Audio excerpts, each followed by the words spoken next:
Vinyl Artist performed during our Meta Arts Fest. With nearly 30 million YouTube views and over 500,000 downloads to his credit, The Identity Crisis, real name Paul Castro, is a singer, songwriter, rapper, producer, multi-instrumentalist, podcast host, and filmmaker from Mississauga, Ontario, Canada. His music has been heard regularly in North America on NBC and internationally on Amazon Prime Video.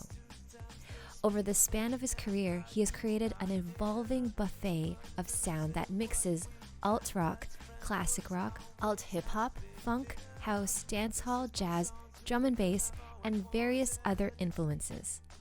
His unique blend has become the trademark sound that continues to win over new fans. His captivating wordplay and dynamic showmanship have earned him opening slots for the likes of Stereos, Carl Wolf, Kitschy Nadal, Rob Bass, Thousand Foot Crutch, The Junction, Grits, Cancer Bats, and Maestro Fresh Wes. He has also shared bills with Kanon, Fifi Dobson, Sean Desmond, and Danny Fernandez. His versatility has lined up collaborations with many different artists, including the RZA of the Wu-Tang Clan, Superwoman, aka Lily Singh, Tyler Connolly, Theory of a Dead Man, Jeremy Larson, Mute Math, Ricky Tillo, Lady Gaga, Coffee Jones, Grits, the Durrani Brothers, Imran Khan, Justin Nizuka, and Grammy-nominated songwriter and producer Randy Crawford, Toby Mac. The Identity Crisis started his art journey attending piano lessons at 10 years old. So I actually started kind of learning lessons, like music lessons at 10. It seemed like I had a natural ability from a young age. Both my parents were musicians, and my mom really took note that I was able to learn some songs just by ear at the age of 3 on a little toy piano. So I started learning music lessons, and then I hated it. And it wasn't until maybe I was about 16 or 17 where I met up with some like-minded individuals that wanted to actually do like cool music, and we were doing hip hop, we were doing rock, we were mixing genres, and so it was in high school when I really kind of started gravitating towards songwriting and producing. I actually went to a high school where they had we had a production class, and so it was, this is some years ago. And then from there, I kind of saw people in the mainstream doing what I wanted to do, because I wasn't a particularly gifted vocalist, I wasn't a particularly gifted rapper, but I saw guys like Pharrell and Kanye moving from behind the production board and stepping up to the microphone, and I was like, you know what, I can do that too. And that's kind of what got the ball rolling. Living life and finding inspiration are interchangeable for the Identity Crisis. My inspiration usually comes from just living life. A lot of times there is no inspiration, so sometimes you have to force it. But there are times when there is what they call writer's diarrhea. So I just have to be constantly keeping up my voice recorder ready to drop some voice notes if I have lyric ideas or some melody ideas.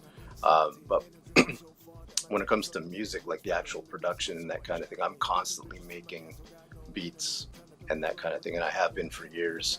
So it's kind of like flexing the muscles, like going to the gym. A lot of people go to the gym, and the people that are really successful with and you know that stay with it are the ones that force themselves to do it. So I find that for me, a lot of times I just have to force it, even if I'm not inspired. But like I said, it's from just living everyday life, whether it's like relationships or what I'm going through on a personal level. And a lot of times, a lot of my earlier stuff was sort of like comedy based as well. So I would kind of do cheeky, sort of quirky lyric ideas that would just come into my head. So it's kind of like everything. That's kind of, I just have to be ready as a songwriter to just jot ideas down. For the identity crisis, the creative process isn't clear-cut. It's finding and experimenting with different things that work for you.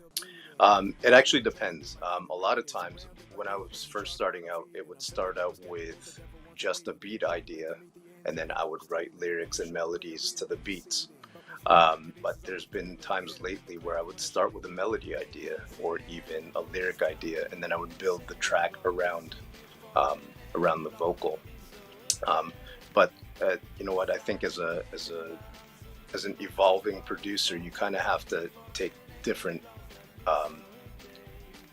steps and different ways to get there. I mean, you always have an end goal, but try to take different approaches, because otherwise you're kind of stuck in a rut doing the same thing over and over, and you can easily do the same kind of sounds. And it's so I try to avoid doing the same thing over and over. The animals stop believing Santa Claus, seeking fortune and applause left me so empty. The fire cannonballs into the monstrous waterfalls, seeking fortune and applause left me so empty. I'm trying to fill the void, there's no substitution for the noise. Yes, I'm trying to fill the void, there's no substitution for the noise. The pandemic pushed the IDC to start creating to cope with what was going on in the world. That first few weeks of pandemic, I was just done. I was like, I don't know what's going to happen in life, so I'm going to kind of put music on hold. But then I kind of thought, you know what, like, I'm doing what everybody's doing. We're all just watching Netflix, we're watching Prime, we're watching YouTube. So I thought, hey, there's a need here. So I actually, in that first year of the pandemic, I started doing cover songs and cover videos every week, which was a lot of work. To record a song and then record the video, and they were pretty much full-blown music videos. They weren't just me in front of the camera playing a guitar. I kind of tried to make it interesting. So I kind of was, like I said earlier, I was kind of forcing myself to do the work, and so it was actually it was a good coping mechanism, and at the same time I had a lot of fun with it. So it kind of took my mind off of what was going on in the world. The IDC is looking forward to the new normalcy and sharing new music and work he's been creating. You know what? I've been lucky that I've been able to keep moving forward with my art, and I've also been able to keep.